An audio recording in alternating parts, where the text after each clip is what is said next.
Hey everybody, it is Professor Parish, and we are on Module 17 for English 109. So yeah, we only have this module and next week to go. It's crazy that we're at the end of the semester. So I'm recording this on Sunday, May 1st.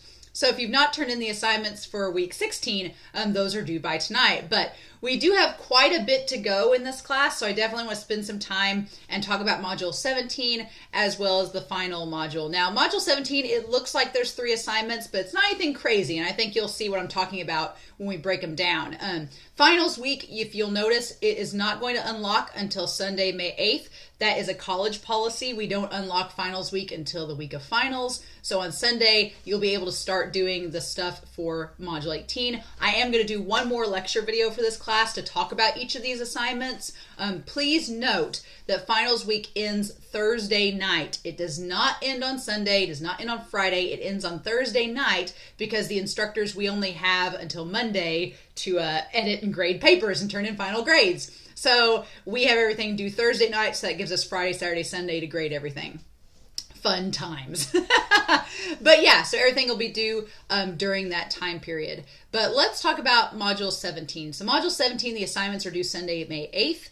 As far as the assignments go, there's just the lecture video to worry about, and then the 3 assignments that we have. So the first assignment being the discussion forum for this week, which is just the peer review of your argument paper. And it looks like Noah, kudos to you, Noah, you've already submitted your paper. Thank you. So I'll get to that this week.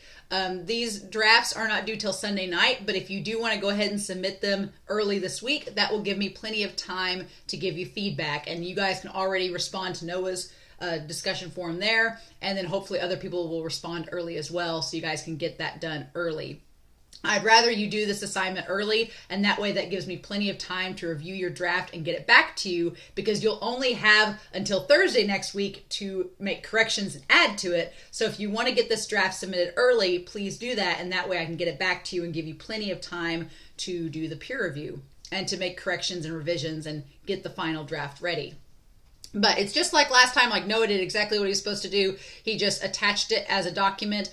Please make sure it is either a PDF or Word document. I cannot edit PDFs, but I can edit Word documents. So if you want to try to submit it as a Word document, that is the best route to go. That'll make sure that I get it back to you with edits. Then we have the grammar review. It's our last grammar review. Yay! Our final one is grammar review number 10. So I'm going to open it up. It is extremely simple.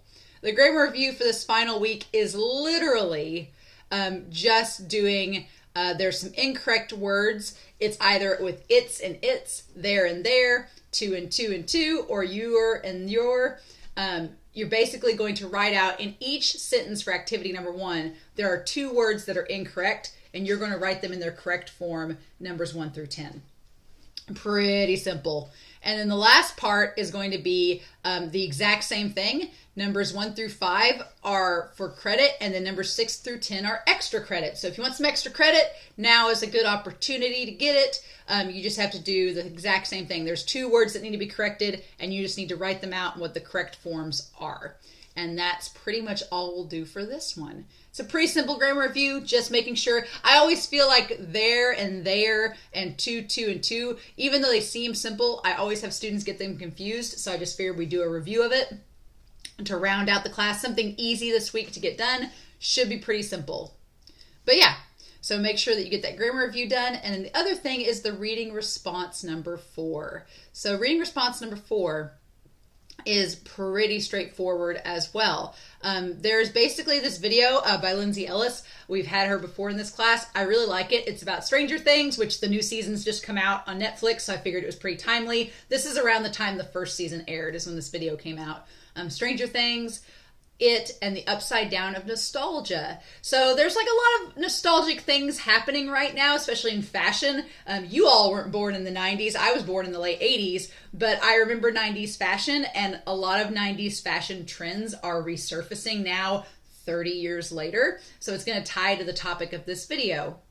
But for your final reading response, last reading response, woohoo, you're going to answer these 3 questions. Make sure it's a page long in length and has an introduction and conclusion, and it's double spaced. But question 1 is, how does Lindsay organize her thoughts in the video?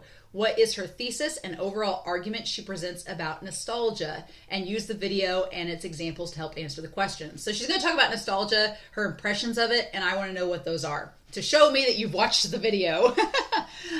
Do you think nostalgia can have a positive impact? How can nostalgia alter the way that we look at the past? And then the video gives some very specific examples, and I want you to at least use one in your answers here.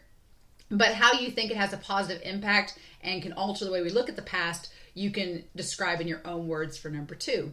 And then number 3, this video came out in 2017, which sadly is nearly 5 years ago. It's kind of crazy.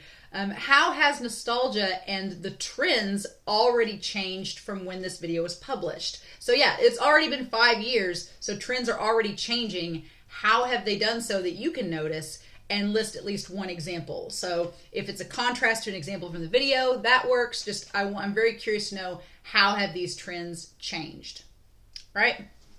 And that's the reading response, our last one. I always like this video because it's about nostalgia, and I feel like even if we don't know popular trends and things like that, when you watch the video, I think there's at least one example that everyone can derive from it in some way, shape, or form. But yeah. So those are the 3 assignments for this week. They are due May 8th, so you've got until Sunday night, but just try to get them done.